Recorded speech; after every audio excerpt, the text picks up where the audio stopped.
மத்திய அரசாங்கம் நிதி கொடுக்குது. அந்த காசை எடுத்து நீ ஓட்டுக்கு காசு குடுக்கணும். ம். நீ பிரார்த்தனம் பண்ணணும். அத வச்சுக்கிட்டு நீ உனக்கு நீ இப்ப எலாமென்ஸ் தெரியுமிலங்க? ம். அவரோட சபரீஷன் போட்டி போட்டுக்கிட்டு இருக்காராம்.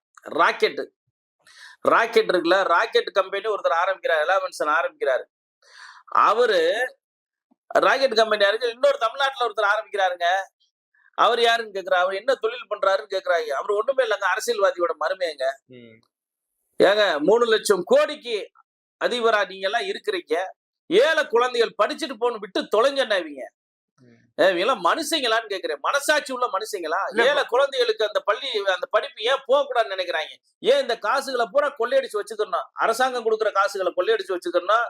வாத்தியார் போட இப்பயுமே இந்த பகுதி நேர ஊழியர்கள் இன்ன வரைக்கும் எல்லா டீச்சர்ஸும் இந்த கொரோனா காலங்கள்ல வேலை பார்த்தவங்க இவங்களுக்கெல்லாம் இன்னும் பணி நியமனம் பண்ணல. அவங்க எல்லாம் ரோட்ல நின்று ஆர்ப்பாட்டம் போராட்டம் பண்ணி அடிச்சு வண்டியில ஏத்துறீங்க.